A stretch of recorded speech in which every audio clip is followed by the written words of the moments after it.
Yes, nimenya vuba TV nguma nshimira abantu bose bakomeje gukurikirana ibiganiro byacu mbabwira ni Imana igume ibaho umugisha mwinshi cyane. Uyu munsi rero tugiye kujya muri ka gace kahariwe urukundo cyangwa se imibanire. Muri kumwe na Bukarif ubagezaho ibiganiro bigiye bitandukanye. Hari igihe abashakanye babana ugasanga ni hasi hejuru ku buryo rimwe na rimwe udashobora gutandukanya ubangamiye mugenzi we. Uyu munsi rero tugiye kurebera ibintu bitandatu wakorera umugabo mutabanye neza mbere yuko ufata indi myanzuro. Aho ni ku ruhande rw'umugore. Hari ubwo rero bisaba ko mbere yo gufata imyanzuro yo kugirira uwo mwashakanye nabi cyangwa gutandukana nawe, ugomba kubanza kureba impande zombi ndetse ukagira n'ingamba ufata. Izo ngamba tugiye kubagezaho muri iyi nkuru turifashisha inkuru y'ibyabaye ku mugore umwe yatambutse muri Opera News. Igihe kimwe umugore yarambiwe guhora muri rwaserera n'umugabo we maze yigira inama yo kumwica, ariko agira impungenge ko amategeko yazamukurikirana. Niko kujya kugisha inama nyina y'uburyo yabigenza ku buryo ntawe uzamutahura. Yaragiye abitekerereza nyina nawe yemera kumufasha, ariko amubwira ko hari ibyo agomba kubanza kunyuramo kugira ngo batazavaho banakeka ko ari we wishe umugabo we.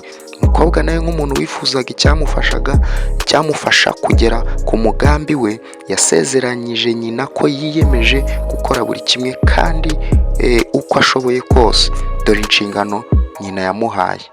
Iya mbere, ugomba gukora uko ushoboye ukamuha amahoro ndetse mukagirana ibihe byiza muri iyi minsi kugira ngo nyuma y'urupfu rwe hatazagira ugukeka. Icya kabiri, ugomba kwiyitaho ugasa neza imbere ye muri iyi minsi yose ku buryo wongera gusa nkaho ukiri muto imbere ye.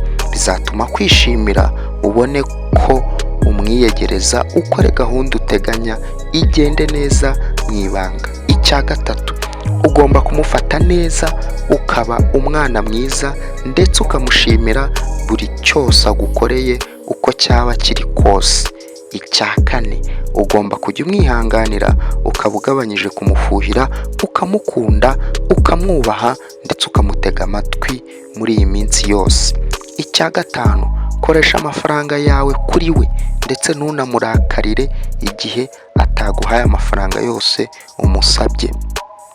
Icya gatandatu, ntukazamure ijwi igihe hari icyo mutemeranyijeho, ahubwo shyira imbere amahoro no kumukunda, hatazagira uwumva watonganye nawe bikazaba intandaro yo kugukeka igihe azaba yapfuye. Umubyeyi yasoje amuha agafu ati, ujye ukaminjira mu ifunguro ugiye kumuha buri munsi, kazamwica buke buke mu minsi iri imbere, ariko ukarushaho kwita ku byo nkubwiye atazapfa bakagukeka. Umukobwa yaragiye abigenza gutyo. Nyuma y'iminsi 30 agaruka kwinginga nyina ngo amubwire uko bahagarika uburozi kuko atagifite umugambi wo kwica umugabo we. Ati, nsigaye mukunda kuko yarahindutse, ubu ni umugabo mwiza ntigeze mbona ahandi. Nyina yaramuhumurije amubwira ko ifu yamuhaye idafite ubushobozi bwo kwica umugabo we, ahubwo ko ari we ubwe wiyiciraga umugabo we ku bushake kubera ibyo yamukoreraga. Ati, mu kuri ni wowe wiyiciraga umugabo wawe. Kuva watangira kumwitaho, kumukunda, kumwubaha no kumuha agaciro akwiriye, nibwo byose byatangiye guhinduka. Aba umugabo mwiza wishimira. Abagabo ubusanzwe si abagome, ahubwo uburyo abagore babitwaraho nibwo bugena uburyo nabo bagaragaza uko babiyumvamo. Igihe umugore agaragarije umugabo ubufatanye, urukundo, ubushake n'ukundi guhagarara mu nshingano nk'umugore, nta kabuza umugabo azamwumva kandi amube hafi.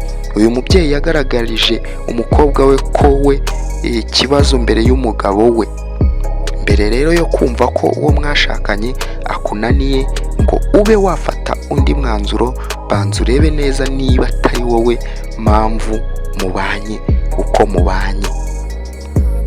Ubwo rero ni ubuhamya buryoshye cyane bw'umugore umwe cyangwa se wagiye kugisha inama nyina akamubwira ibyo bintu bigera kuri 6 wakorera umugabo mutabanye neza mbere y'uko ufata indi myanzuro. Mama we yari umunyabwenge kuko bigaragara ko yamuhaye isomo ryiza cyane ryatumye urukundo rwabo rurushaho kuba rwiza. Nimenya Vuba TV rero aho tubagezaho ibintu bigiye bitandukanye, kandi mbwira abantu bose batarakora subscribe ko bacikwa n'ibyiza byinshi tubagezaho. Mwari kumwe na Bukarifu, reka tubonane mu biganiro by'ubutaha.